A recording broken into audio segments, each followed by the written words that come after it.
Indiana Jones and the Dial of Destiny director James Mangold has recently commented on the film following its absolutely bomb at the box office. In a new interview with The Hollywood Reporter, he was asked by the outlet's Brian Davids, "Life is filled with peaks and valleys, and I appreciate when my fictional heroes, such as Indy, have their own ups and downs. So why does a segment of the audience seem to want these legacy characters to be infallible? I just can't figure out why anyone would want such little drama." So I think the question is a little bit loaded. I think it's also very misleading. I don't think people like myself that are highly critical of what Lucasfilm has done to characters such as Luke Skywalker, Han Solo, and now Indiana Jones wants them to be infallible. They just don't want them to be turned into these absolute losers that have become completely depressed, abandoned everything they have completely stood for. So people like James Mangold and Rian Johnson can then build them back up to make them the heroes that they once were again, even though that they can never be those heroes again because they have denigrated them so powerfully. In the case of Luke Skywalker, they literally turned him into like someone who was attempting to murder his own nephew. So quite dishonest question here from The Hollywood Reporter, and that is why they get the reputation of being the shill and access media. But anyways, this is what James Mangold had to say in response to that question. He said, "Well, there's a point where these characters become symbols more than characters, and so there becomes this anxiety that if you examine the humanity of a hero, you somehow weaken them." And honestly, I can't speak for how fans relate and wrestle with these questions in relation to other movies, but certainly in relation to mine, I think your question almost has my answer built into it. I mean, I think you're in a sense already addressing it. Good drama gives a hero a problem. You can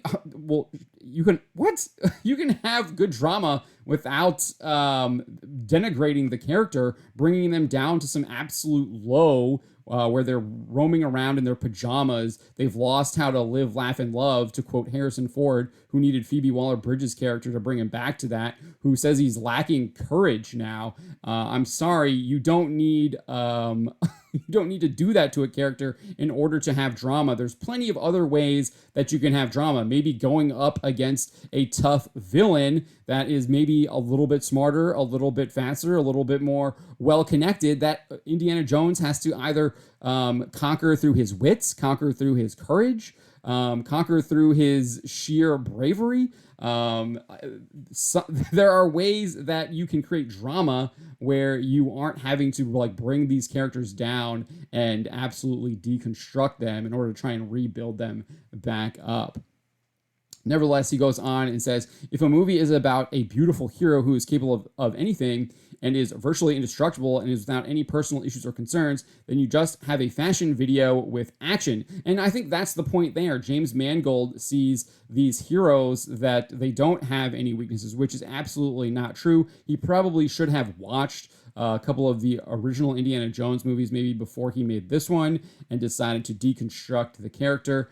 There's plenty of times where Indiana Jones gets the good smack on the head from his father, where he obviously needs to learn something, but he's also not being deconstructed either, where he's gone to this absolute low where he's completely lacking courage and bravery, to quote Harrison Ford. So this is an utter ridiculous notion that I think he's just created in his head to try and justify what he's done to the character. He says, "I'm a fan of starting a character in one place to go to another." And that's the point. He wanted to start the character in where he wanted the Indiana Jones to start, not where Indiana Jones was left off, being married to Marion and reunited with his son Mutt. He didn't want to start from there. He wanted to start with this depressed character so he could then build him up to this other character. He wanted to be the one to make Indiana Jones the real hero, but unfortunately the reputation is that you deconstructed the character and then created a shambling corpse of that character that doesn't really look anything like him anymore. Movies are a continuum. By definition, in drama, a character starts in one place and ends up in another. So if people want to be divisive in the age of social media, they can focus on where a character starts as opposed to where they end. Well, no, we're focusing on where you chose to start the character and where he was ended off. So yes, we can quibble about that because that's a choice that you made in your movie. So, yeah, we can talk about that, and to try and wave it off is just utterly ridiculous, and I think just shows the lack of any kind of argumentation in his favor. I don't think he actually has a really solid argument here, and he's just kind of throwing things out. It's not very intelligent from his point. I don't really think he has any good standing because I think he knows what he did. In reality, for Harrison, who's playing this character, he's tracing an arc and he's changing through the whole picture. Again, he wants to tell his arc of Indiana Jones rather than the arc that would have made sense following Crystal Skull, or even if you want to ignore Crystal Skull, following The Last Crusade.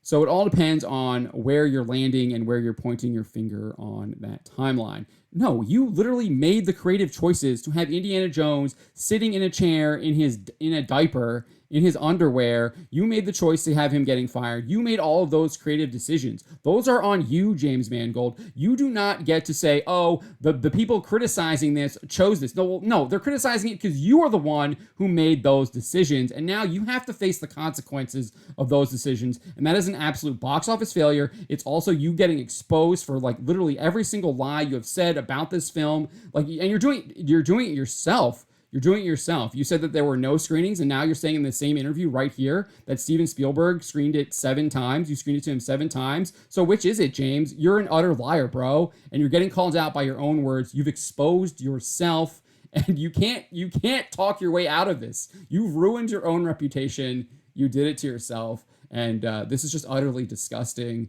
And I'm just sick of these Hollywood quote unquote creatives that all they know how to do is destroy characters and then try and blame us, the fans, for being sick of it. It's repulsive.